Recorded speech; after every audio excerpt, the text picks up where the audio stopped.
Hi, good afternoon. I am Jenny Miller. I am the Executive Director of the T. Colin Campbell Center for Nutrition Studies, and I am with the amazing Dr. T. Colin Campbell, and this is the webinar sharing the health message. So we have a very packed schedule today, so I am going to get right to it. So I'm going to get to our first slide. This is the agenda for today's webinar. As you can see, it's quite full. So we're going to begin. Dr. Campbell is going to give us an overview, a short summary of his research, including some of the science behind no animal protein and no oil. And then he's going to speak about some of the institutional challenges that he has faced in his 50 plus years in nutrition education and in research. And then from Dr. Campbell's perspective, we're going to hear about PlantPure Communities and the Pod Network and this very important grassroots movement. We're also going to be covering a very exciting Center for Nutrition Studies matching grant to PlantPure Communities. And we're going to be hearing about the PlantPure Communities Restaurant Campaign and Campaign Challenge. We're also going to hear about the Pod Network advocacy. And then lastly, we're going to talk about the Healing America Tour. Very exciting, and the tour is kicking off this Saturday in Tampa, Florida. And then we're going to end the webinar with a short Q&A with Dr. Campbell, 10 to 15 minutes. We've received some questions beforehand, but please do submit questions throughout this seminar. We'll be collating them and then addressing them at the end. You can go ahead in the web control panel. There is a question box. You can put your questions in there. So I also want to let you know that there are going to be a lot of links throughout this webinar. We're going to be sharing those links with you in a follow-up email. We're also going to be sharing a link to the live. Give me 1 second. Some people are having trouble seeing the slides. Oh, apparently some people are having trouble seeing the slides. We're just trying to correct that.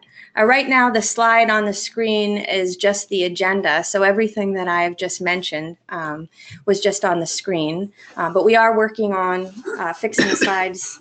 Is that still being worked on, or we're getting? Give me 1 second. All right. So I'll just continue with just a little bit further with what I wanted to say before we switch to Dr. Campbell. So I was just mentioning about the Q&A that you can submit your questions in the web, in the chat box, in the question box in the web control panel. And I also was just mentioning that we were going to be sending up a follow-up email with the links in the webinar that hopefully you'll be able to see. We'll get the slides up and running, and also a link to this live webinar. I also wanted to mention that while they're not here in the room, there are PlantPure Communities staff in attendance at the webinar today. They're going to be helping with supplemental information, and they're also going to be helping with the Q&A. And I just wanted to mention their names. Jody Cass, PlantPure Communities Executive Director. Caroline Dyer, she's the Director of New Initiatives and Operations. Katya Trent, the Director of Pod Operations and Development Support. Ella Stevens, Project Manager, and Jesse Arnold, Project Manager. So they are all with us on the webinar today. So lastly, I just wanted to mention why is the Center for Nutrition Studies hosting this webinar? So we were previously the fiscal sponsor for PlantPure Communities before they received their own 501c3 status. But more than that, our missions are very, very closely aligned. And because of that, we are happy to support their mission and the important work that they do, and really happy to host this webinar today. So without further ado, I'm going to turn it over to Dr. Campbell, but I'm just checking to see if these slides are up and running. We're just working on it. All right. So pass this on. So again, if you can't see the slides, we're actively working on it. And just a reminder, we are going to be sending a link to this webinar, and it will have the slides in it.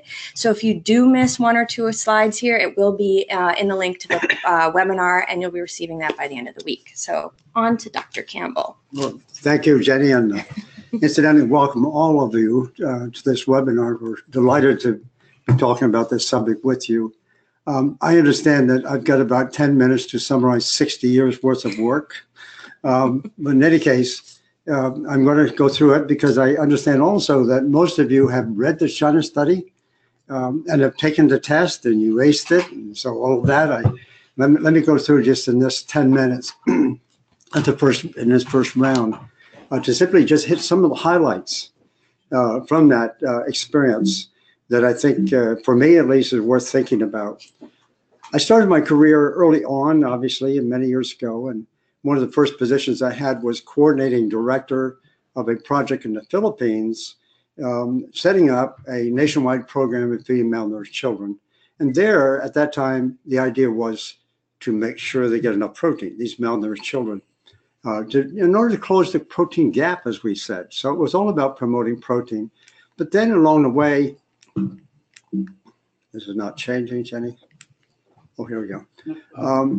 I learned something rather odd, at least from my background, and that was that the few families in the Philippines who were consuming the most protein, and there weren't many, but I got the impression, and that's all it was, that their children were more likely to get liver cancer. I'm sorry, this is switching back and forth. Why is that doing it? I'm sorry about this. We'll get it going here shortly. So Okay. Hi again. We are currently working on still trying to fix the slides here, so we should have it in just a second. I can still talk about it a bit, I guess. That project went on for 10 years in the Philippines, and we ended up setting up a total of 111 so-called mothercraft centers around the country. It was quite an exciting project, but it was also subject to the political winds of the day as these sorts of things happen.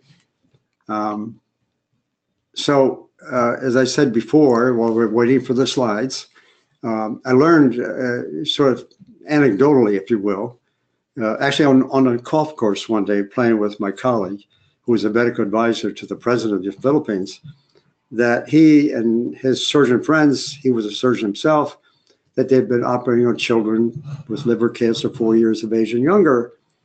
And then I was my wearing two hats, one having an interest in liver cancer and the other with the fact that we had to get protein into them. I heard, as I said before, that the few families getting the most protein were the ones who likely had the children who were getting also the most liver cancer. Very odd, and actually contrary to, in fact, what we were wanting to do, and that was to make sure that they got enough protein. Okay, are we in order here? Sorry, we're trying to come up here with an alternate solution to make sure that you guys can see these slides. Okay. We should be there shortly. Okay.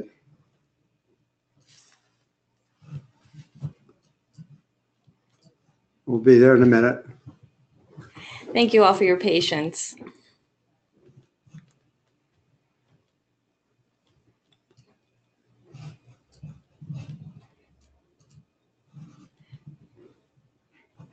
So of course we tested this about 50 times beforehand. Everything was working perfect, but you know, that's the way technology goes some days. All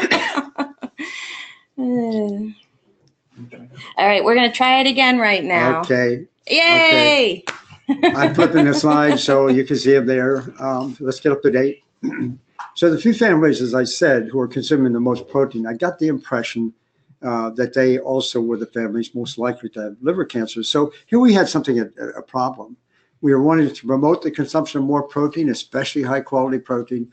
Yet on the other hand, this problem loomed in the background. So that started my research program, especially when I saw this particular paper here published in 1968 with an experimental animal study from India, where they were studying the question concerning the formation of liver cancer in animals. And their hypothesis was that more protein might actually prevent the cancer. I mean, that's what we all thought in those days. Protein is good. It would prevent cancer, it would do all sorts of good things. And so this study was done, as you can see here, the animals getting the higher levels of protein, 20% of total calories, all of them got the liver cancer, and the ones who get 5%, none did, in spite of the fact that both had been exposed to the same amount of carcinogen. So that actually capped off my early experience. And I got a grant then to do the work, and I want to show you just a couple of things, what we did that highlighted that period. Here's one here, for example. Here's a study showing that animals given the same level of carcinogen that gives rise to liver cancer, but fed 2 different levels of protein, 5% and 20%, as you can see. The animals given the 20% cancer during their lifetime, that's about 100 weeks, all of them got the cancer. All of them got the cancer. In fact, they had died before they did the experiment. The animals given the 5% all were living. That's a huge effect. It's one of the reasons I want to show this, because this is what we call effect size in epidemiology. When we see an effect that large, there's something here.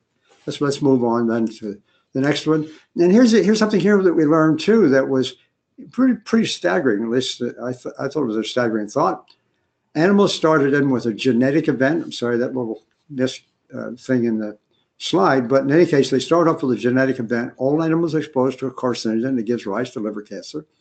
And then they're fed alternately to the 2 different levels, 20% and 5%, throughout the course of that first 12 weeks. And you can see here that if animals given all 20% the entire time, that dotted line there shows the cancer gradually growing. But in fact, if you switch them, you can see what happened. We could turn cancer on and off by nutritional means, in this case by feeding a protein of all things. So the next question was, how does this work? Now, many of you who may not be in science may not be aware how important this is, but when we see something odd like this, we really like to know, how does this work at a biochemical level to see whether or not it's really true. And here I'm showing you a little scheme showing what happens to a carcinogen. That's the C. When it gets into the cell, it goes through a series of steps, enzyme steps, if you will, that finally gives rise to a damaged gene, which we call a mutation. And then if that's not repaired, normally they're repaired, 99% at least are repaired over the lifetime, then it goes into the formation of some early cancer cells. That in turn goes through a whole bunch of steps too, mechanistic steps, to eventually give rise to cancer. It's the so-called promotion period. And there's 2 steps there. You can see the crossbars. Those are 2 mechanisms that we have, all of us, to prevent cancer from forming. The first one, we can repair all that damage to the DNA and the mutations. You can see the crossbar there. And the second one, after the cancer cells form, we also have the capability under normal circumstances to actually repair those cells. That's part of the immune system. In any case, all the little stars that you see there was our attempt over a period of about 12 to 15 years of trying to understand what was the mechanism here that really caused this effect. Well, it turns out every time we looked, we found a mechanism. And what all those mechanisms showed was that the high protein diet increased the formation of the cDNA adducts, that's the damaged genes, and it continued to increase the process going all the way to cancer. By this time, when I see something like this, I said, wow, what's the chance of that happening? There can be no alternative. Protein turns on cancer, and it does it many different ways. So let's move on here. The next question we were concerned with over the years, well, how does animal protein relate to cancer in humans? And here's a study by the late Ken Carroll, a friend of mine, back in 1975, looking at animal protein relationships with breast cancer. Look at that. I don't know whether many of you have seen that kind of chart before, but there's a lot of countries there. The U.S. is near the top. And you can see that as animal protein intake is increased in these different countries, breast cancer is increased too. And that line is really impressive. We call it a linear line. And the really significant part of that chart is the fact that it goes through 0. That theoretically says that as soon as we start putting some animal protein in the diet, we might expect to see, theoretically at least, an increase in that kind of cancer. And so too has this also been seen with heart disease, colon cancer, and so forth. So now we get the animal data, we know how it works. Here's some human data. That all combined is a really quite a huge effect. So now let's look at another one here. Sorry with my slide show here. What I want to show you here is, what kind of protein are we talking about? How much? That's what people like to know. In this chart here, I'm showing you some level of protein intake from 4% of calories up to 20%. That's the x-axis. That was in the range what we were just thinking about. This is a normal range where people are consuming protein, at least from 10 to 20 for humans. So the minimum protein we need is around 5–6%, okay? The amount that we tend to recommend, that's the recommended dietary allowance, that's closer to 8–9%, just to be sure that everybody gets enough. So what this is saying here, up to about 10%, virtually everyone's getting all the protein they really need. However, this is what we consume on average. We consume a level of protein around 17% or so. That's huge. It turns out that the plant protein can supply all of it up to 10%. That little green shading there, if it were only plant protein, it would supply all the protein we need. However, if we start consuming animal food in that diet, let's say we want to go up to 16, 17, 18% or so of total protein, as soon as we start putting in animal protein to get there, then we detract, we subtract from the plant protein. So there's two things going on here. The protein itself is doing damage. We established that, and many other studies have shown that. The protein, animal protein is doing damage. The plant protein does not. And so it's a combination of the two. When we start consuming animal-based foods that create the problem. Now let's have a look at animal and plant protein. I'm going to finish this up quickly. Just another observation I think is really important. The antioxidant activity, for example, that's a nutrient group. The antioxidant activity in plants and animals, you can see. And antioxidants made all by plants. Complex carbohydrates by plants. All the vitamins really by plants. And plants have enough of the fat and protein. We need some fat and protein, of course. But plants have all the stuff we need. All the stuff that we need, up to 10%. That's not a problem. Animal foods have none of that, and they create mischief, if we start consuming it. Processed foods, you can see at the bottom, or even, if anything, worse. One more final point in this long series of research, and that was, we're talking about liver cancer, yes, in an experimental sense. We're talking about some other cancers, maybe. But in reality, when we got together and looked over the survey, the literature on this, especially in writing the China study, it turns out there was evidence to support the idea that all these diseases tend to increase when we consume a diet in animal-based protein. That is to say, if you look at the top, whole food plant-based diets actually prevents, suspends, and cures, in some cases, all of these diseases. Amazing. It really is truly amazing. It's very broad, it's rapid. If we continue the dietary change, this is not like a drug deal. It's really basically, if we're using the diet on a regular basis, what was really happening, we're seeing all these diseases be prevented. And the exciting things for the future is the possibility, as has been shown by my good friends, Dr. Esselstyn and Dr. Ornish, for example. What we see is that this whole food plant-based diet now not only prevents these diseases, but actually in many cases can actually reverse them. And let's call it treatment. I'll see you later. Thank you. So actually, I think at this point, we are going to go into part 2 of your conversation about some of the challenges that you have faced. Right. So if you want, we can head right into that? We're going to go right into the part 2. Okay, let me tell you just first off, this whole question concerning the challenges that face, it's been long-standing and people have heard a lot about it and have been pretty serious. And the reason I'm showing you this is not to complain. I don't particularly want to do that. I'm actually showing this to illustrate for many people the kind of pushback that happens at very senior levels when we start talking about, whole food plant-based diets, if you will. Many of you know that. There's a lot of pushback that happens at the personal level, obviously. And I've become very concerned over the years. Why don't people know this? What's operating above all of us, in a sense? So I want to share with you a few things that I experienced in my career, just so you know how serious this can be. And I'm going to start with an event in 1982. I was on a National Academy of Science committee of experts. There were 13 of us. And at that time, all 13 of us were considered, seniors and major contributors to the field.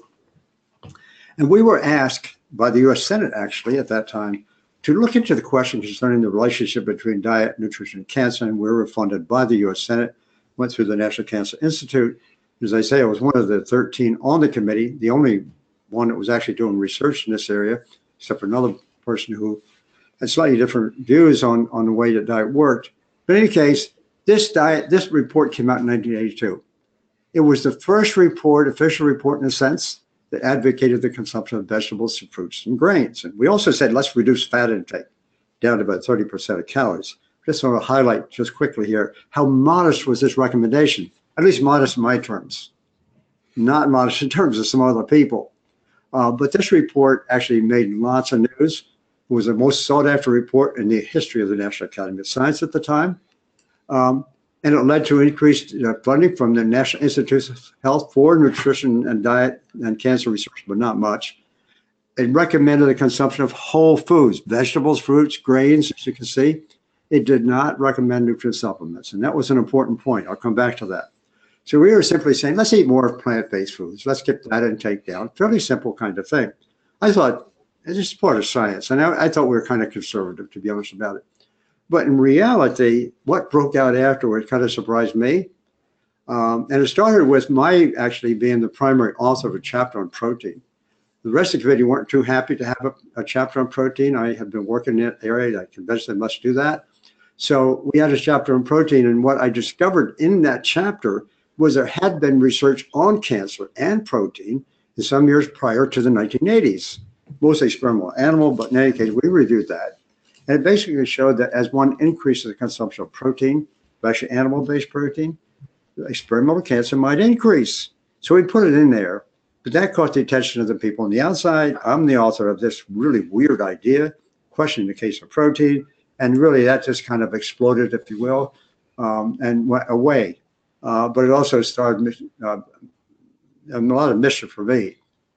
In my own professional society, I've been very active. In fact, I had been just nominated for the president of the society by our executive council at the time, and they were upset. My own society was the Institute of Nutrition, as it was called in those days, and so some of the leaders were upset about that. Supposedly, according to people who counted it, I easily won the election, but they said no, it was reversed, and so the vote for being president was reversed. I was denied being president. I didn't particularly want to be, but there you have it, that happened. Then about 2 weeks after that, there was an effort made to expel me from the National Society, the first time in their 75-year history. And in fact, I had to go to Washington. I had to answer questions, why am I doing this and that? And really what happened was that the people in control of the professional society was upset in many ways, with my betraying the nutrition community. I survived it easy enough. But just the mere fact that they were going out of the way to try to get me out of the society was a note that was important to me at the time.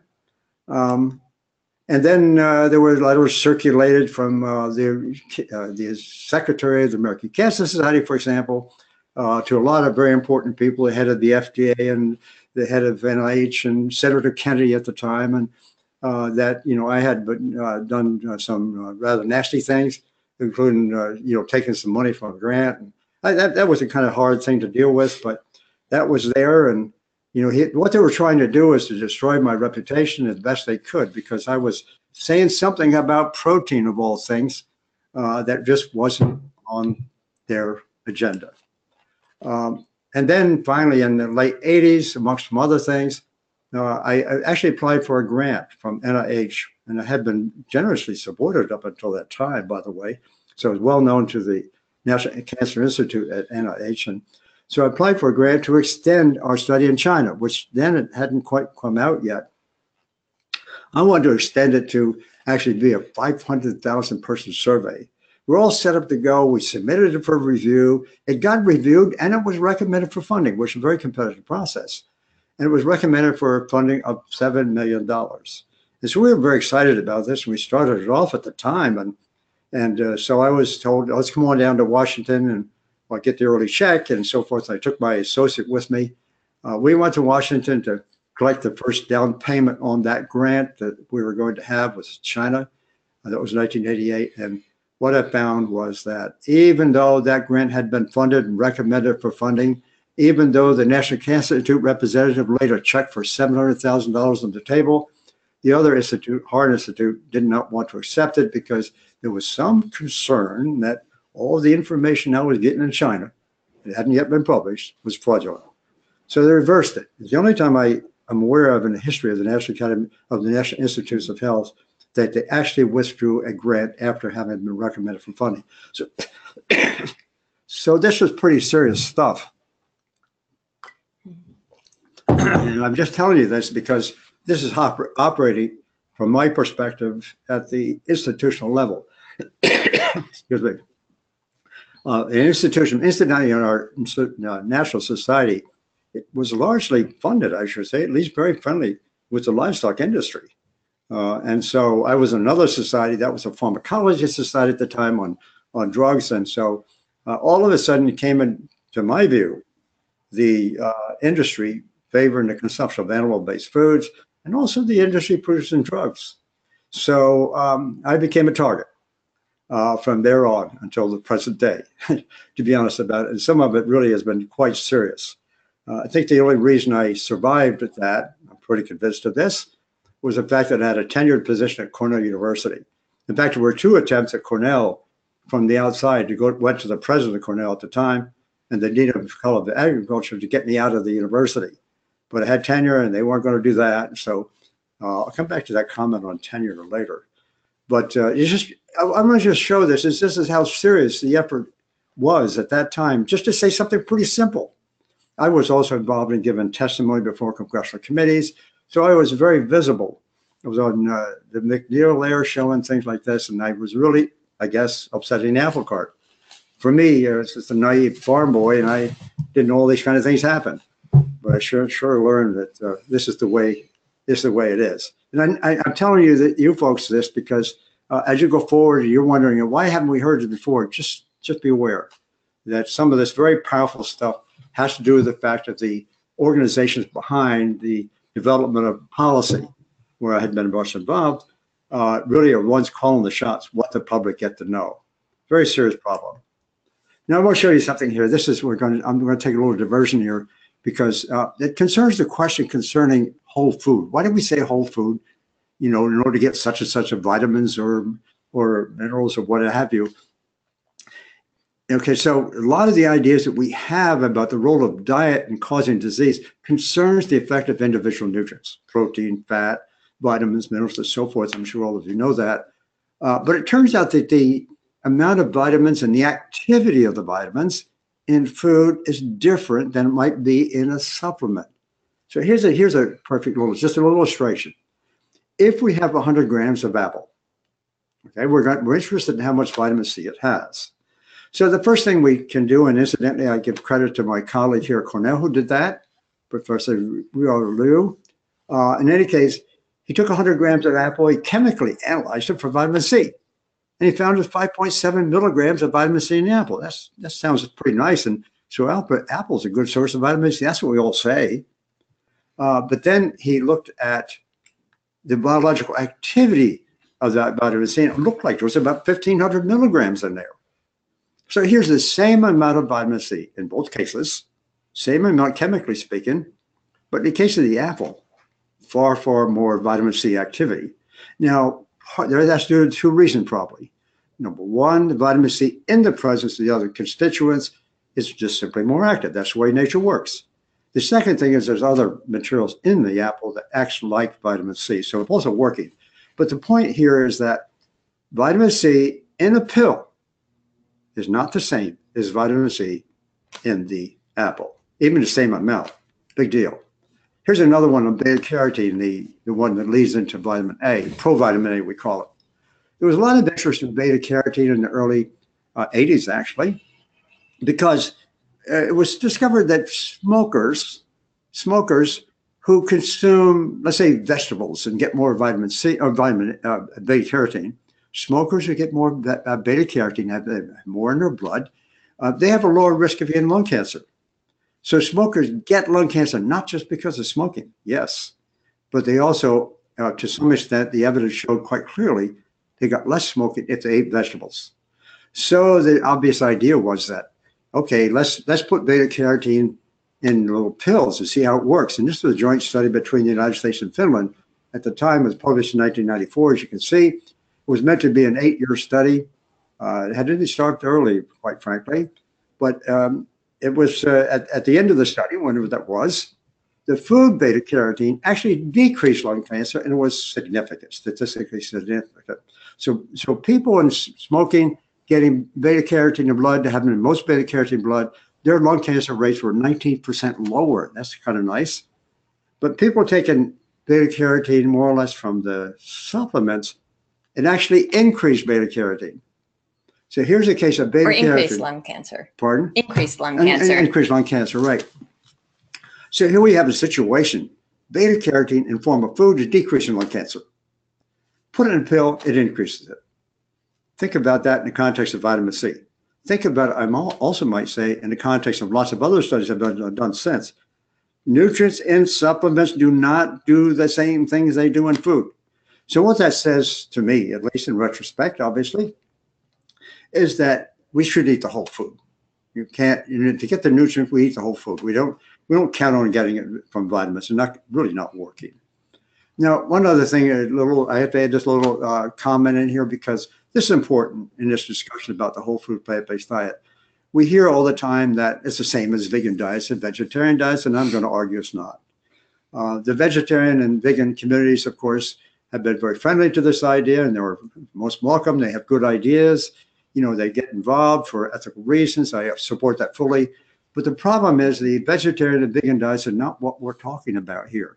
And so here's a set of data from the biggest study of its kind showing the nutrient content of a couple important nutrients in this case.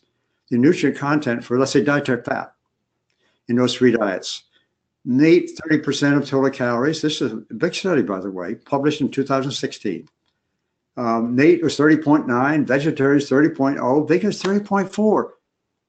We're talking about a whole food plant-based diet where we do fine, we do great, we do better than the vegan vegetarian diets when it's about 10% fat. So there's a huge difference here. You can see the meat, vegetarian, vegan diets, there's no difference on this really important constituent that we all worry about. Then on the question concerning sugar, look at that. The sugar content of those three diets, so again, all the same. So what happens is the people who are choosing to consume vegetarian and vegan diets, or would like to be that, for whatever reason, they're not following the scientific advice, and they're not following it very well. Some people call them the vegans who eat like that junk food vegans. Well, on average, most of them are junk food. And so they eat a lot of processed food, too much fat, too much sugar. And so what we're talking about in this case, the results that we get in this case, is not a vegan effect. It's not a vegetarian effect. It's a whole food plant-based effect. And this is something I would suggest all of you to take into consideration, because the vegan argument, the vegetarian argument, it's a good argument for those who choose to do that. That's not the issue. But what is the only argument to try to advance this story to the public? It doesn't work. I really have to say that's my experience. It really doesn't work. It's too singular, too focused on one kind of thing. And a lot of people don't necessarily buy into, wanting to be ethical, I guess you could say, is one way to look at it. So we're talking about science here. We're talking about human health, like that. Okay, so how can we advance this whole idea of whole food plant-based? I'm really passionate about this, as Jenny is, and those of us here at the center, and many other people are. So I'm trying to advance it for the general public, not just to the choir of which we may be a part, but how do you do that? Well, I've become very interested in the idea, first off, of redefining a word called nutrition. I've been in nutrition science all my career. I taught nutrition science from this alternate point of view, from the wrong point of view, I should say. Gradually come to learn a different kind. I want to redefine it. Number one, I'll get to that point in a moment. Also, we need to make nutrition a medical specialty in medicine. Medical specialty in medicine. And look at the third one, provide reimbursement for physician counseling. You should know there's not a medical school in the United States that trains doctors in the subject of nutrition. That's really a tragic situation. That's really, I have to say, is almost immoral, disgusting. And so not only do physicians not get trained in this very important topic, number one. Number two, when they charge for services or they do other things, they usually, target their interest in terms of medical specialties. And there's about 130 medical specialties, different kinds of cancer, different kinds of treatment, and so forth and so on. There's not a single specialty out of the 130 is called nutrition. So it's been wiped off the map in a way. And also physicians can't really get reasonable reimbursement for training when they're involved in talking about nutrition with their patients. That's a really serious problem because I see physicians are our leaders, in public sense in promoting health as they should be, but they're not equipped. They're not equipped to actually talk about nutrition. They don't really know it, and they can't get reimbursed for it, even if they did know it. Now, I want to just following along this line. So what is it about nutrition and medicine? There's something really important here because there seems to be a real conflict in the public about this sort of thing. I want to show you a little really odd slide. This is all these biochemical reactions. This is something I spent most of my career sort of sorting out or teaching and so forth and so on. This is just one sort of segment of a big, large map of a lot of reactions. You can see them there. And it grew over the years in my career to include innumerable reactions. And so when in the modern system, here's what we want to do. This is what I call the drug protocol. Somebody decides, okay, I got a disease. I want to find out which one of those reactions there is the problem. Because if we can find out the key, we call it key rate limiting reaction, maybe then we can make it chemical and we can go in there and zap it, to block that. And that is fundamental to the development of drugs. And so I'm asking the question here, can one reaction work? And also, I should say, have all these side effects all drugs do? That's the drug protocol. In contrast, the nutrition protocol is different. And we're talking about two worlds, Mars and Venus, if you like, black and white, night and day. In the medicine world, we're talking about one reaction supposedly working, we're treated with a drug. In the case of nutrition, this is nature. Where when we eat food, we got innumerable chemicals in there that nature has created in order to prevent disease from forming and actually using the diseases to come back and reverse the disease. So the nutrition protocol, to compare it, multiple reactions, no side effects. This is something we've known for a couple hundred years. We're using the drug protocol to create medicine and health, not the nutrition protocol. I hope you can see that difference. This is a huge, huge topic. And I suggest for those of you who may not have thought of it quite this way, think of it a little more, read about it. Incidentally, I'm not against drugs. Obviously, some drugs are useful, but we've just come to dependent on it, sort of the national strategy instead of the alternative. In the meanwhile, we just sort of just kick our heels up and say, no more nutrition about this. Now, just let me add on, building a story here in a sense. We've got all these reactions going on in every single one of our cells in our body. Here's a picture of a cell, and we got somewhere between trillions of cells, whatever the number is. Every cell is like a universe. It really is. It's complexity and the number of things going on, and all those reactions are going on in there. Every single cell. We can't even see the darn things. And we got a bunch of cells in our body, maybe 100 trillion cells. We can't see them. They can easily sit on the head of a pin. What are these cells doing? Right? What do we know about it? You can see all the different kinds of things in a cell. There's a nucleus, and there's mitochondria, and there's this and that. I felt like in the early years of my career, I was kind of walking around inside of the cell to figure out what's going on. But here, so we got all these cells, just tremendous number. We can't even imagine that number. And colonies of cells do each their own special thing. Okay, whether it's producing insulin, maybe it was reducing pain in another case, whatever. Every cell is like a universe. And here's something else. Cells talk to each other. And they talk to each other across vast distances across their body, going from one organ to another.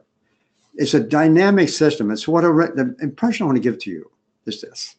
We're talking about an infinitely complex system as seen in the cell, to say nothing of the complex system that exists amongst all the cells together or between organs.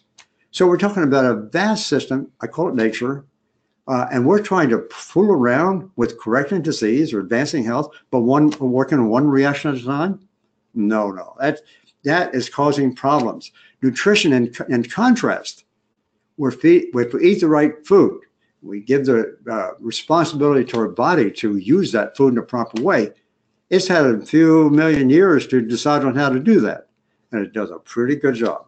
Nature can really create health, reverse disease in ways in which drugs cannot.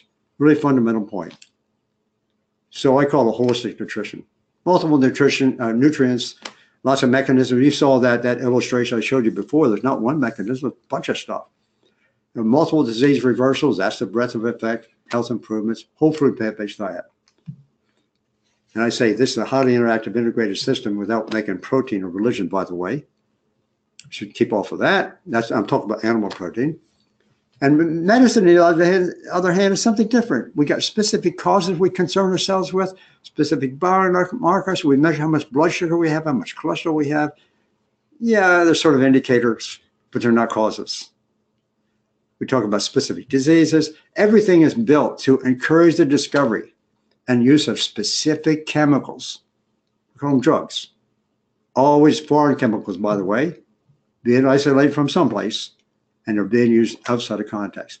So the difference between treating health with a nutritional strategy as opposed to a drug strategy is night and day difference. So the people in medicine who want to challenge us in talking about nutrition, quite frankly, they don't know what they're talking about. They're not informed. And unfortunately, those in policy who are making policy, unfortunately, have bought into the medical system, not the nutritional system. So we got to keep that in mind. Move on here. Here's a couple of examples. Here's just a bunch of reactions, a little segment of reactions I wanted to show you quickly. This is one of the ones that many people know. It was discovered, incidentally, that compound called acetyl-CoA there that you can see. It was the source of synthesizing some interesting steroids, one of which was cholesterol. Okay, so found that out. And then the idea came up some years ago, oh, cholesterol causes heart disease. Not really true, by the way. They said that causes heart disease. So let's, with that thought in mind, let's create some chemical to block cholesterol. And we can block heart disease. Cholesterol is associated with heart disease. So once that was known, okay, we saw that. That's very exciting. Let's one of those dotted line, that dotted thing of several reactions. Let's get one of those reactions, the key one, and let's block it. Okay, we're going to block that. Now we get less cholesterol. Yes, presumably going to get less heart disease. That's the idea. And we created a multi-billion-dollar industry by using statins. So now everybody gets a heart disease. They go in and they just are given statins for the rest of their life as if that's going to solve problems. No, it does not. At best, the best possible data, it may reduce mortality maybe by 9%, let's say, compared to the reversal of heart disease, as my good friends at Dr. Essels and Dr. Ornish, it actually eliminates heart disease. Why are we dealing with something like this that has side effects instead of using diet? Just want to show you one more example. This is for cancer. Just leave this thought with you. The average cost of developing a new cytotoxic chemotherapy agent that most everybody gets when they get cancer, the average cost is actually $1.3 to $1.8 billion. Actually, the official cost is 2.4. They kind of jack it up to justify their high prices. But anyhow, that's a really pretty expensive proposition. It's just out of sight. I don't think many of you could have imagined. That's a very expensive thing. And it turns out that chemotherapy agents, on average, not to say that they aren't helpful maybe under some circumstances, but a vast, big study, really big study about 10 years ago showed that when they compared 22 different cancer types as to how effective the chemotherapy agents were, and the way they measured effectiveness was to see how it could affect 5-year survival. It turns out chemotherapy agents in the aggregate for 22 different cancers increases 5-year survival by only 2.1%. I mean, stop and think about that. Spend a couple $2 billion, create a new drug, and do nothing with it, get nothing for it. A lot of side effects. Incidentally, our center here is partnering with the group at University of Rochester Medical Center. My son Tom is now medical director of a program there, and we're partnering with them and helping them out to get something going on exactly this research. Very exciting. Okay, I put that last one. There's a new initiative called Precision Medicine Initiative that's been approved last year, a year ago actually. NIH got it, and it's all for the purpose of producing more drugs. I'm opposed. When we could take 1/10 of that money and talk about spreading the message around about the whole food plant-based diet. And here we are at the end. This is the cost of healthcare in the United States per capita. we're outdistancing all the others. I say that we're outdistancing all the others because we happen to just use, by the way, the most drugs of any country there, and we get the most disease. So why are we sticking with the drug model instead of the nutrition model? We need nutrition. It's missing. Okay, I'm going to skip down here because I think we're running out of time, Jim. No, actually, we're doing excellent on time. Oh, excellent. Okay, let's go. Excellent. So, So let me see. I think I already told you this before. Nutrition funding, I'm sorry, funding for nutrition research from the National Institutes of Health, the biggest research funding agencies in the world, and they funded most of my research over the years, very generous amounts actually. So the nutrition research funding comes from NIH. That's where we get all our basic information from. NIH is made up of 28 different institutes. We got a cancer institute, we got a heart institute, we got this, we got that, one for obesity, etc. Do you know there's not one of those 28 institutes called the Institute of Nutrition? I should tell you something. So doctors not getting trained in medical schools. There's no medical specialties really, for doing this. So nutrition as a science does not enjoy the reputations in the scholarship sense that other medical specialties do. That needs to change. We're on the wrong model. We're on the wrong planet.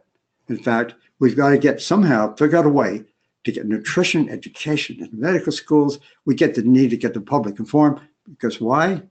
We know it works, and it works far better than what the systems we now have. I like this old statement from Aristotle, in addition to one of his colleagues, the whole is greater than some of its parts. That's what we're discovering here. I think we're discovering what the Greeks already knew 2,000 years ago. The whole is greater than some of its parts. And then Aristotle comes along and says, let food be thy medicine and medicine be thy food. He had it right too. I think it's kind of odd, by the way, we honor his name through the Hippocratic Oath, for medical ethics, if you will. That's nice. We honor his name, but we forgot his message. That's pretty disgusting, come to think of it. And I'll leave you with one thing in mind. This is for all of you out there working with the pods. I really want to energize you. I'm sure you are, but to just think about something that you're on a journey. We're all on a journey. We need to change. We need to change what we're now doing. And it's a difficult topic. That's why I showed you what it was. You need to know, it's to get the solution, you need to know what the problem is. That's always my view. Don't get burdened down with the problem. But we have a chance now to do something fantastic. And with this organization here, with all the pods that we now have, and the enthusiasm I'm sure that all of you have, just think about this. Think about what Margaret Mead said. Never doubt that a small group of committed citizens can change the world. Indeed, it's the only thing that ever has. I'm not sure about that last statement, but surely the idea of getting a small group of citizens, that's what you are, talking to each other, learning enough about the information to know why you're saying what you're saying. So when you're talking to people, you're selling them something that makes them well. Thank you. Now, Jenny? So we're going to move on. Actually, before we move on, I want to thank you for that really important conversation. Not only the overview of your research, but the overview of the struggles that you've had over, as I said, the last 50 plus years. I mean, I think it's a really important piece of this puzzle to understand why this information hasn't come out, why this information is so confusing. So, very happy to hear that information from Dr. Campbell. So next, we're by the way, we're sorting it out here to a great extent here at Central at CNS. Yes, CNS, Center for Nutrition Studies, CNS. It's better education. That's right. So next, to follow up with what Dr. Campbell was just saying about, it takes a group of committed citizens to really create change. We'd like to hear from you, your thoughts about why this pod movement is so important. And on the screen we have a little bit of information here about how the PlantPure Communities was formed, but sort of in your own words, if you could tell us a bit about the pods and the importance of this grassroots movement. Right. I hear a lot, and I'm sure that those of you who are listening as well, and of course we do here at the center, I hear a lot of people come forward all the time, are always asking me questions like young people. That's really exciting. Young people coming forth and talking about they come in aware of this, they want to do something, want to create a career out of it.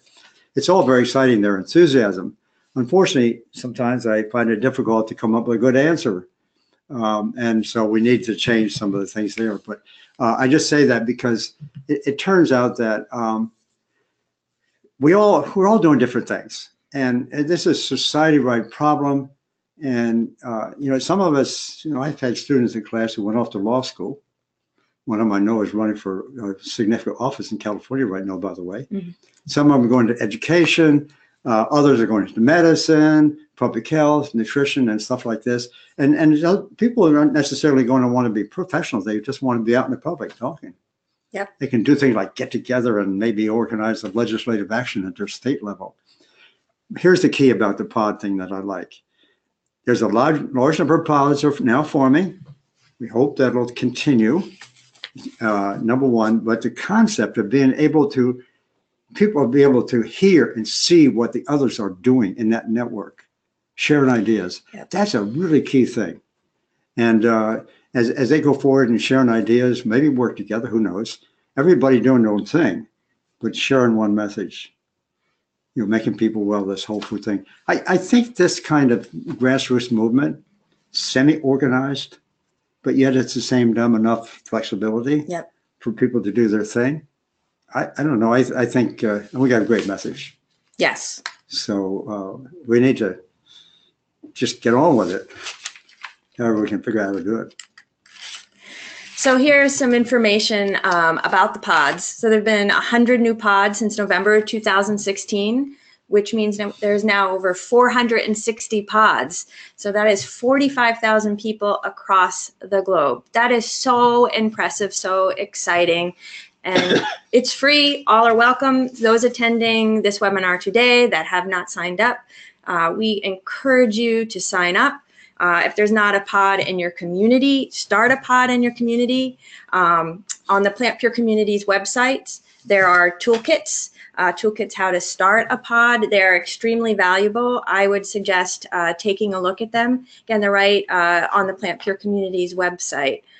Extremely, extremely useful tools. So I'm going to move on to our next topic, unless you have any last words about the importance and significance of the pods or PlantPure communities. I think they're important. Yeah. Obviously, and a lot depends on you folks who are involved in this. Really, I hope you feel energized. You're doing a really, really important work. Just remember Margaret Mead's work. It'll turn into something. Exactly, agreed. And the Center for Nutrition Studies is very much in support of this movement. Again, why we are hosting this webinar today. We're excited and we encourage more people to join, and the people who are already joined, we say thank you for all that you have been doing to create change in a really profound grassroots way. So we're next going to talk about a CNS Matching Grant. So if you want to talk about that a bit. Yeah, we're limited at CNS in our funding availability. In this case, we were able to make quite a significant contribution to the PPC opportunity already. We've got another 100,000 that we can use to match donations from others who want to contribute. So for those who are so inclined, please step up to the plate, as they say. If you got friends, bring them into the fold, and if we can collect that amount of money, then they get another 100,000 to go on top of it. It's really important, please. Yep. So we're going to match dollar for dollar up to 100,000, and if you want to donate on the PlantPure Communities website. So again, another way that the Center for Nutrition Studies is a very enthusiastic supporter of everything that PlantPure Communities does.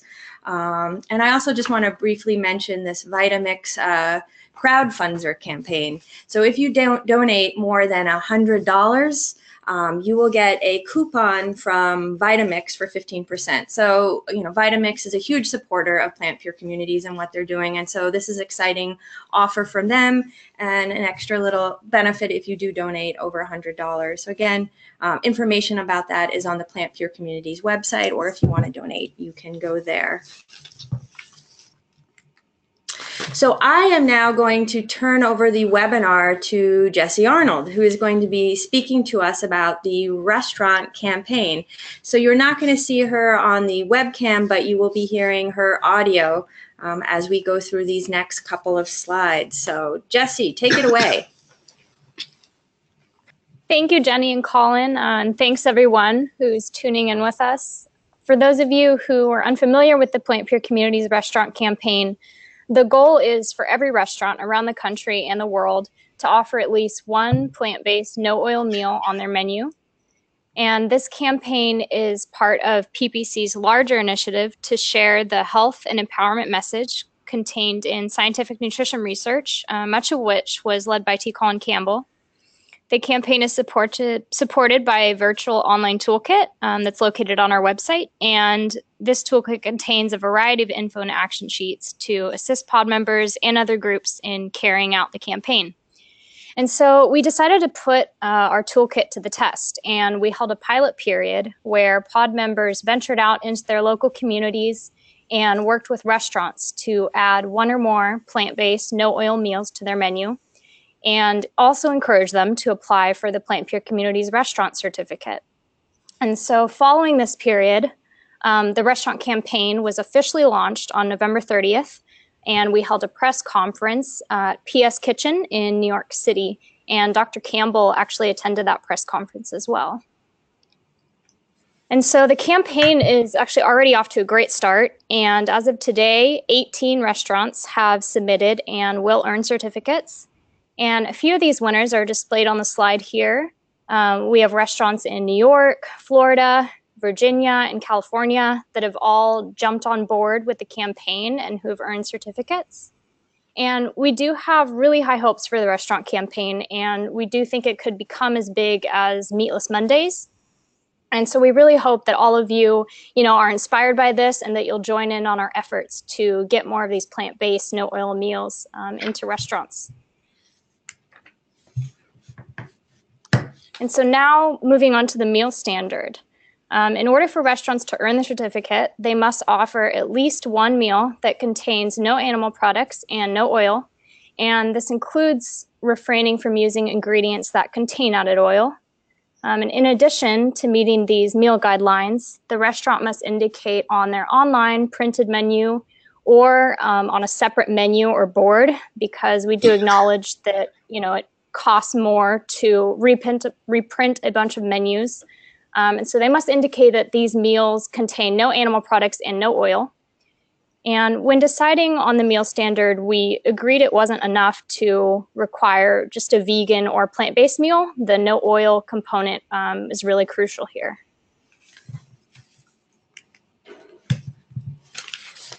And so at this time, we are very excited to announce our first official restaurant campaign challenge, which we are calling the Winter Wave. And this challenge will run from January 18th through March 31st. And it's open to pod members, non-pod members, and individuals. We would love to get a wide range of people involved in this challenge. And the goal is just to increase the number of plant-based, no-oil meals found in restaurants. And rewards will actually be given to the group that implements the wave in the greatest number of restaurants, and to the group who gets the greatest number of restaurants to earn a certificate. And so each winner will receive 2 books for their groups or pods reading library, bragging rights, and social media spotlight. And for more information and a more comprehensive description of the challenge, you can visit our action sheet on our website. It's called the Restaurant Campaign 2018 Winter Wave Challenge. And this can be found in our Restaurant Campaign Toolkit on our website.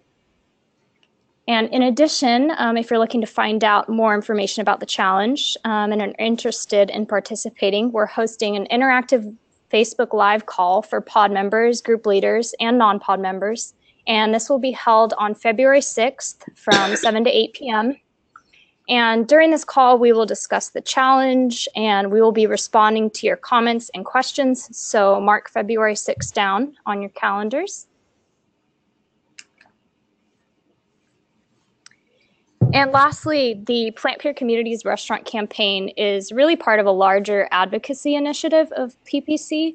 And this is to help activate the 50,000 individuals that make up the pod network.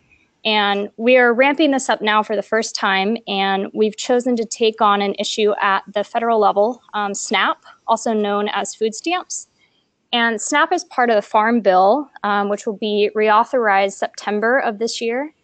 And so legislation on this important program is moving forward in the House of Representatives now. And PlantPure Communities felt that it was really important to get involved in a more formal way with other organizations. And so we have actually been working with PCRM, who's the lead on this, to move SNAP, the SNAP program, in a direction where food stamps recipients are encouraged to use federal benefits to purchase plant-based healthy food. And so PPC is looking to energize the pods on this issue, and we will be emailing group leaders shortly, so keep an eye out for that action alert. This is the first of many action alerts that PPC will be advancing in the coming years as we take on more federal and local issues. And you can also visit the advocacy action sheet located on our website to learn a little bit more about SNAP. And so with that, I will hand it back over to Colin and Jenny.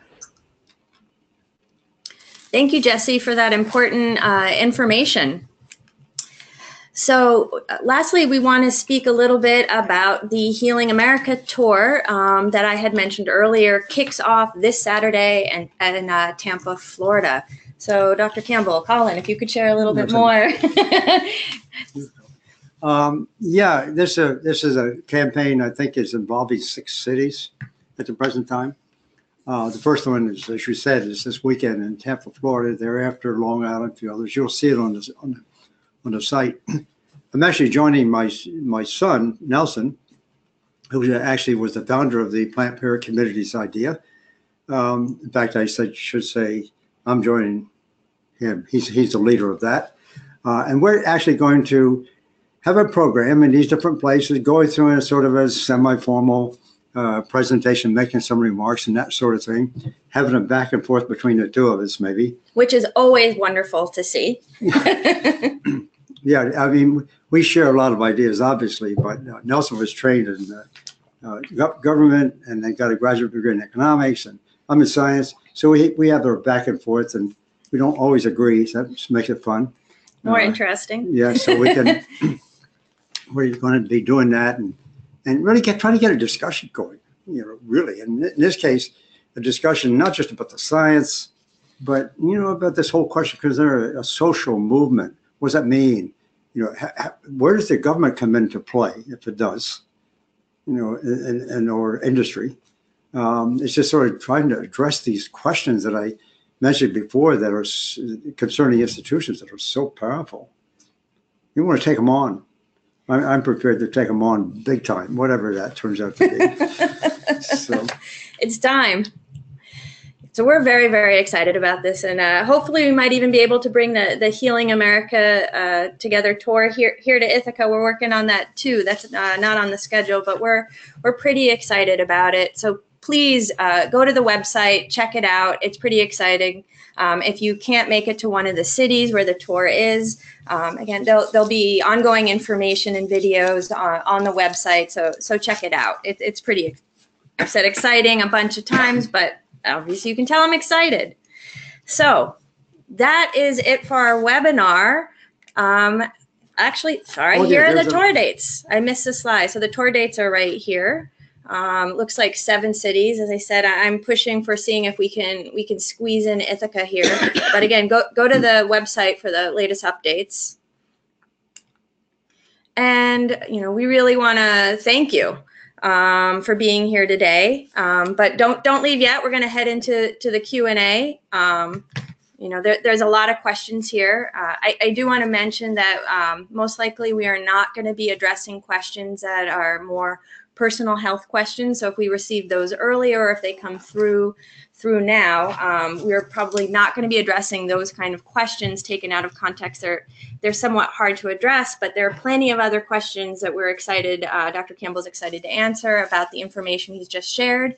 Or if you have information about PlantPure Communities. As I mentioned earlier, we have PlantPure Community staff members on the line that can help answer those questions. So I have a question here from Sarah Shannon, Dr. Campbell. Do you feel nutrition scientists still are facing the same kinds of pressures and censure that you did? And if yes, from where are those pressures coming? Good question. Yeah, that is a good question because yes, they are getting the same kind of pressures. I was able to, I guess, survive in some ways because I had tenure. And that brings me back to that question concerning tenure. I know the tenure system in universities has been abused to some extent. There's no question about that. However, let me give you a couple of statistics on that. In the late 50s, early 60s, when I was in graduate school, and those of us who were aware of anything of that sort, we all assumed that 90% of the professors, for example, had tenure. They could say what they wanted. They were encouraged to be honest, etc. In 1980, then we had some official figures. In 1980, it went from 90% down to 70%, with 30% in corporate funding. 70% of faculty have tenure. 30% of the total health budget was coming from industry. 30 years later, 2010, the 70% of faculty who were tenured dropped to 30%. And just the reverse. The total funding that's available became up to 70%. Now, I believe it's probably less than 30%. And I want to point this out because a lot of people would never have known this or seen it. But quite frankly, it's a demonstration to me of the vulnerability of the academic system to being able to say what they want to say whenever they might lose their job. When you have tenure, you know, we're encouraged to go out and venture out and talk about what we believe to be the truth. But now I'm finding that people in my community their comments are sort of limited. There are certain center points you don't go there. And so especially if you're not tenured. If you're not tenured, you know. I saw that first day and I was sitting on tenure review committees. I know the game very well. And so it's just tough. I don't want to be too negative about this, but it's all the more important for people working in this community here with all their enthusiasm. Just figure out, you know, generate the courage, figure out how to do it, get out and do it. And also maybe talk about the fact that you heard me say that you know, that the majority of the faculty now are not tenured and they're subject to control. Right. Someone will say that they're not, they don't feel that, but what they're saying is they're sort of telling their sponsors, "Oh, everything's great." Yes, exactly, exactly. So we have a lot of great questions, it looks like. So I have one here from Janelle Crooks. She asked, as you know, there are now several organizations, Forks Over Knives, Nutrition Studies, PlantPure Nation, PlantPure Communities, and individuals, McDougall, Bernard, Greger, et cetera, that are leading this movement. How much coordination exists between them? There may be pros and cons to spreading the leadership among so many groups. Can you comment on the pros and cons and how you think we can best mitigate any cons? Good question. Yeah, that's a really good question. These are excellent questions. Well, of course, there's a growing number of people who are out now speaking. That's all very welcome. I've certainly seen it in the 20 years or so that I've been involved in the public sector on this question. And some of them are becoming very articulate, great presenters. Some of them collecting good information. All that's to the positive, and I support it. Unfortunately, we don't have a leader. We don't have a community really, except for one I'll mention, or two I'll mention in a moment. But we're kind of operating on our own. And I find it a little bit troublesome. I mean, we're a free country. Everybody can say what they want to say. But unfortunately, there are some people getting involved in this community and not being familiar enough with the work to speak to it as well as they might. I would encourage them to, you know, get up to speed. And there's a few from time to time do want to take advantage of the opportunity, make some money, on this or get some fame out of it. I have my difficulties with the system, I should say, and maybe it's to be expected. And I'm not sure about the leadership thing. The closest I think that we have in terms of the leadership thing, I'd like to suggest, maybe I'm a little biased here. I think the PlantPure Project is one where they assembled I think last time was 900 people. Yeah, mostly really impressive, their workers. conference. And that was headed up by, continually headed up by Susan Benegas. They deserve a lot of credit. Yep, The Susan other is Benegas and American- Scott Stoll, yes. Yeah, the American College of Lifestyle Medicine. And of course, PCR has been out there doing their thing as well. I think the ACLM and the Politician Congress has taken on members and are beginning to round out, their interests. And there's a lot of enthusiasm in those organizations. So we'll look forward to both of them taking a larger role in the society going forward. And I also want to add a little to it. Our name is the Center for Nutrition Studies. And that was inspired by Dr. Campbell believing that we need a space to hear all voices, any researchers supporting this movement, or even, so the Center for Nutrition Studies, we have, articles, recipes, from many different voices on our website, and it was your inspiration that we really wanted a place where people could, anyone could really speak about this movement, sort of open communication. And I know that has constantly been your, inspiration and your thought in this movement to have these voices. Thanks to you, Jenny, for what's been the last 5 years.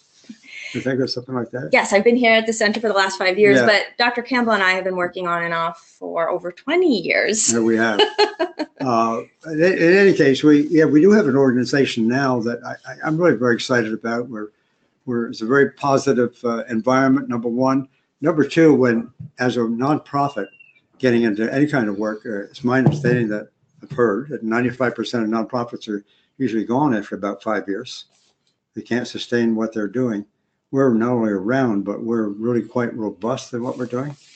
We figured out a model that can sustain us going forward. And I think, having the association we have with Cornell University, that's a really good. I mean, and having been at Cornell, still I'm a professor emeritus at Cornell. Yep. Having Yep. the backing or the partnership with the online program at Cornell is a really big deal. And now we have one with the University of Rochester, our mission concerning research. Yes. So we got a couple of academic institutions, Cornell and Rochester. Rochester Medical School, by the way, is no small outfit. There's 25,000 employees who work for that medical system. So I think we're in the catbird seat in some ways. We have a lot of things we want to do. We're starting some conferences, courses. You and I have been talking about the staff. Got a terrific staff here. I should have listed us along with PlantPure Project and ACLM. And then part of our, our growth here, is finding partners, and with similar messages. And so, our partnership with PlantPure Communities it's a very special partnership. And so for them to spread the words in areas, the advocacy and the pod, so an extension of things that we may not do here at the Center for Nutrition Studies, but with our partnerships, be able to grow and spread the movement in many different areas. So we still have another 15 minutes, but we have a couple more questions I want to make sure we get to. There's a quick one here. Someone asked about the fundraising. Is there a minimum donation amount required? And I guess that was regarding when we spoke about the CNS Match and the Vitamix fundraiser before. There's no minimum donation. So every single dollar will be matched by the Center for Nutrition Studies. So if you donate $5, we're going to match $5 up to $100,000. The minimum is that I mentioned of the $100. That's for receiving a Vitamix 15% discount. But otherwise, nope, there is no minimum donation if you want to participate in the match from the Center for Nutrition Studies. So I have another question here from Dorothy Meyer. Do you have talking points for the restaurant campaign? Some people don't understand why oil, particularly olive oil, shouldn't be used. And that's a question we hear frequently because there's so much excellent, so much, I shouldn't say excellent information that olive oil is good. So what would you say to that? We hear that question all the time. I'd love to answer that question because it kind of fits right into the model that I've been talking about, the holistic idea of nutrition. We have some disagreements in the community, it seems like to me, as to what it means, no oil. I'm going to tell you my sense of the literature in this particular case. When I am supporting, based on the science that I'm familiar with, when I say no oil, I'm really meaning no added oil. Yep. No added oil. That's difference. The key, because high oil content or high fat content in some plant foods, I'm not against those.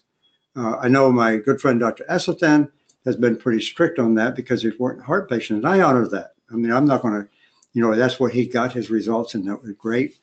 But for just the person getting into this community, I think, as long as the oil in the diet is whole food, it may come in different physical forms. Sometimes it can be ground up maybe and use it a little bit like that, like nuts, nut sauces maybe. You don't want to overdo it. I mean, that's I was going to say, what would you about weight loss and some of these? That's right. And there is some evidence that people who tend to gorge on that kind of stuff, there is. I'm hearing them, and it's sort of anecdotal in the sense, I have to tell you. I don't see it in the print, literature, but I honor the fact that some people say, hey, I've gained some weight on this. Fair enough. Just, I guess, a word of warning for all of us, that may happen. But I think for me, the goal is the whole food, plant-based. Don't push out nuts and avocados. That's not the point. But that's the goal. And just really keep at a minimum and no oil. In fact, if you can get there as far as added oil. Any kind of oil, olive oil, anything. That's because right. it's a processed food. It's not a whole food. You just extracted out the fibers and all these essential parts of the olive, and then you're left with a processed food. That's right. And actually, a lot of the oil in this country is some so-called omega-6. That's pro-inflammatory. Exactly. And that is not necessary. And olive oil also has a reputation as olive oil, maybe being a little better under some measurements compared to the saturated, unsaturated fats or unsaturated oils. Olive oil may have a little better reputation that way, but using out of context of the whole food was inviting problems. And you can have a teaspoon of olive oil, many, many calories versus how many pieces of fresh fruit and vegetables. That's right. I mean, so if you think of it that way, why would you choose the oil versus you could have, many plates of fresh fruits and vegetables? So something to consider. Right. And one other thing, when we talk about total oil content in the diet, if somebody's interested in kind of working out some numbers on that, take in consideration the rest of your diet, not just a single food. Sometimes food will be higher than, that's too much kind of thing. But if you just sort of work out the rest of the day, because when you're consuming salads, we're talking about, 2% oil or something like that. That kind of evens it out to be what it should be. Well, whole food, that's the kicker. Yes, whole food, plant-based.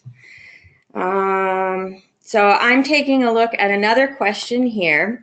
Linda Carney asks, how excited are you regarding the new specialty of lifestyle medicine as pioneered by the American Board of Lifestyle Medicine?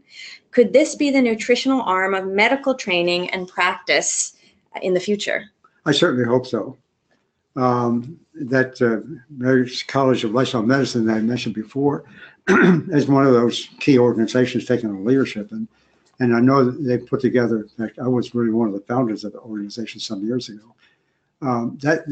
That board certification that they're working on, yes, it starts someplace. They're starting it. I certainly hope that it really gets, established and recognized by all of the essential authorities that need to look at that kind of thing. Oh, exactly. So it's important. It's a good movement. Oh, another good question. Was nutrition a part of medical training in the 20th century before drug development exploded? No. Interesting. I've been working on the history of this. I started that 30 years ago when I spent a year of sabbatical at Oxford, but he started publishing some papers on this. I find the history to be really, really fascinating. And back in the 1800s, 1700s even, this whole idea about what causes cancer and some other diseases was of particular interest. And there were some lively debates at that time about cancer being a function of the whole body. They called it constitutional nature of disease. And what that really embraced was the idea of the food we eat. And there were evidence during that time, on up until the late 1800s or 1900s, that avoid animal protein, by the way.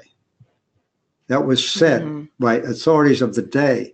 And so it got into the question concerning, using nutrition and food as a means of controlling illness. But that got shut down. And the American Cancer Society, for example, was founded by a gentleman who really wanted to pursue nutrition as one of the main things they should be doing. That was 1913. He was off the board in 3 years. So the nutrition thing has been a hard sell for the typical medical community, and I'm going to put it back in there again. Everything I can do to get that recognized. But it was mentioned, very much so. Yes. 1800s. So I want to focus a bit on some questions about the pods. So this is a question somebody had. How strict do you think pods should be when hosting potlucks in terms of following low-fat, low-sugar content of food? Oh, I think they should try to do their best. I really do. I've been to potlucks, and we've all been those kind of places where they always bring it along. It's okay in a social context. We're having dinner parties and things like this. You want to treat your friends as guests and let them eat what they want to eat to some extent.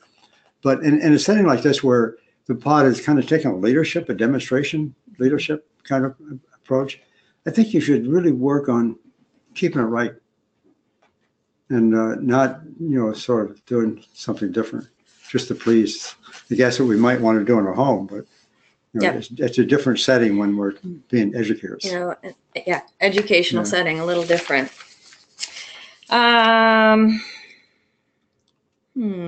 Actually, here's maybe a quick one. What is your favorite plant-based meal on the go? We were just talking about this. Well, Jenny and I turned out, and many of us in this business, I think, kind of like, I'm not getting paid for an endorsement of this. I got to be careful about it. We kind of like the sandwich shops. Subway, if we're on the go traveling, you can actually get whole grain bread and veggie delight sandwich and put mustard on it. That's right. Making it work. Absolutely. Chinese restaurants, they always have a pretty good Asian restaurants. Yeah. And if you can ask for sauce on the side, even That's better. Right. Yeah. Ask for it steamed, nothing fried. That's right. So, good question. Whose work in the area and promoting plant-based nutrition today inspires you? Oh my goodness. Putting you on the spot. I have to say this just sounds a little bit self-centered, but it really was our research.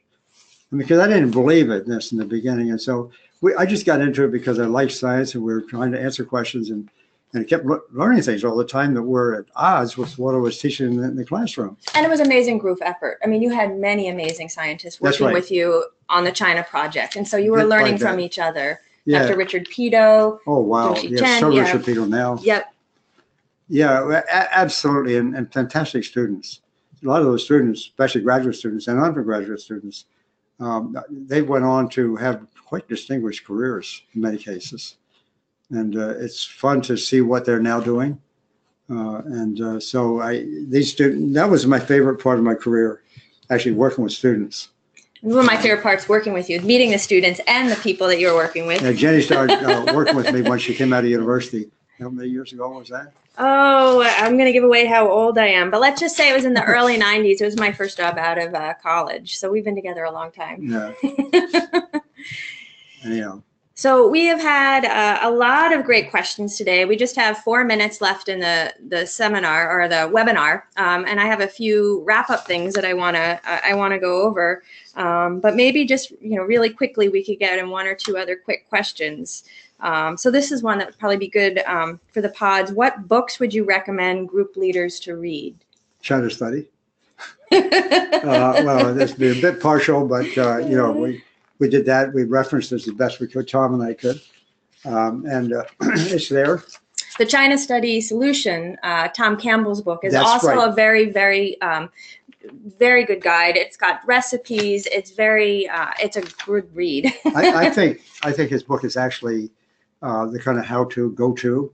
Yes, Yeah, kind of that thing. was what I mean, wanted to say. We're kind of stuck in the science a little bit with the China study, but what he was interested in doing is let's take this and take a step further in terms of cooking and shopping and so forth and so on. So that, yeah, China Study Solution. The book Whole, I'm finding out a lot of people are identifying with that, especially people interested in philosophy. Yes. You know, So more than just the nutrition, I think. but there's a lot of other books out there. I mean, to name a few and not name the others is a little bit dangerous. Well, I was going to say we have a running list on the nutritionstudies.org website. We don't have all the books that we'd like to have on that because there's so many fantastic ones, but we have a list. The list is growing. So if you want to get an idea of some books to read, I'd start there. And again, we apologize if we don't have every amazing book, but I would start there if you're curious, you know, what books you should go out and read. So we are just about out of time. It is 2:27, and there was a few wrap-up comments, but let's see if I can fit in every minute here. If there's something quick that you could answer. You know what, I'm actually going to speak for Nelson for just a second because there was questions about the Healing America tour. And the question was, how can we get our community included in the Healing America tour? How can pods get involved with Healing America if the tour is not coming to a city near me? This was answered from Nelson. This is a question we got before the webinar. We do not have plans at this time to expand the tour, but the main way people can engage their community is in what happens following the tour. So once we demonstrate our community model in the first city, later in the year after the tour, we hope people around the country will come together to bring this model into their own cities and towns. This model is one that can work in any community where there is a sufficient base of support. So again, I think the Healing America tour is very inspiring as a model for something that, you know, the pods might be able to do in their own communities. So, you know, we've mentioned the website a couple times, but please check it out. Pretty exciting, and there'll be updates. In fact, there's another answer from Nelson here that the film may not be released in a couple of years. They're making a film from the tour, but they intend to release a stream of short videos. So again, those will be on the website. So we're just about out of time, so I'm going to wrap this up. Thank you all for being here. This was a longer webinar, an hour and a half, but we had a ton we wanted to share, and we wanted to leave time for question and answer. Check out the PPC website for the webinar recording and links that I mentioned earlier. You'll be getting a follow-up email. If you're not in a pod, join a pod. Get active in your pod, create a pod. Check out PPC's toolkits. They're really, really helpful, really useful, really practical. They're terrific. Next time you go out to dinner, participate in the restaurant campaign. Participate in the restaurant challenge. Starts today, ends March 31st. Keep an eye out for PlantPure Community Action Alert on SNAP and food stamps, and join the Healing America tour if in your community. So thank you all for joining us. Thank you, Colin, Dr. Campbell. Thank you for all of you. I'm really looking forward to see what this can come to. I think it's a great opportunity. Absolutely. Thank you all. Thank you. Wow.